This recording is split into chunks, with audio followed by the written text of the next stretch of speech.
Indonesia tengah mengembangkan drone strategik bernama Elang Hitam, sebuah UAV kategori male atau medium altitude long endurance yang dirancang untuk operasi pengintaian jarak jauh.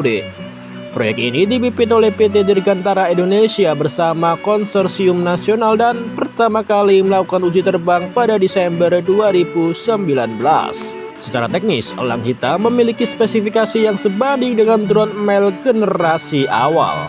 Bentang sayap sekitar 16 meter, ketinggian operasi hingga 20.000 kaki atau sekitar 6 km. Daya tahan terbang ditargetkan mencapai 24 jam. Wah, sangat lama sekali.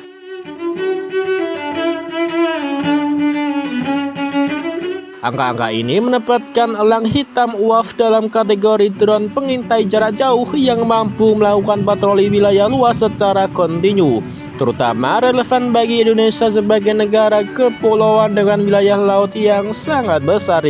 Fungsi utama yang dikembangkan saat ini adalah ISR, yang berarti fokus pada pengumpulan data, pemantauan perbatasan, serta pengawasan aktivitas ilegal seperti pelanggaran wilayah atau illegal fishing.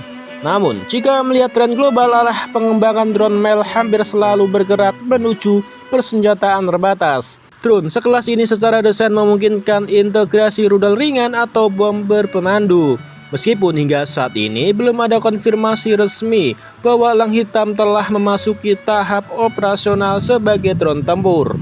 Dari sisi strategi, keberadaan Elang Hitam mencerminkan perubahan doktrin militer modern.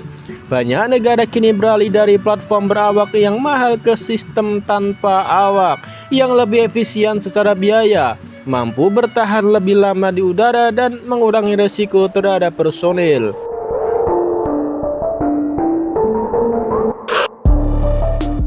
Kedepan, arah pengembangan Elang Hitam secara realistis akan ditentukan oleh 3 faktor utama. Pertama, kematangan teknologi domestik, terutama pada sistem avioniknya, komunikasi satelit dan integrasi sensor. Tanpa ini, kemampuan ISR tidak akan optimal. Kedua, kemampuan produksi massal. Prototipe saja tidak cukup, nilai strategik baru muncul jika dapat diproduksi dan digunakan secara operasional oleh TNI dalam jumlah memadai. Ketiga, opsi pengembangan bersenjata. Jika Indonesia memutuskan mengarah ke UKAV, maka Elang Hitam bisa bertransformasi dari sekedar pengintai menjadi aset tempur terbatas. Namun, perlu dicatat hingga saat ini Elang Hitam masih berada dalam tahap pengembangan dan belum sepenuhnya masuk layanan operasional aktif secara luas. Lalu kesimpulannya bagaimana?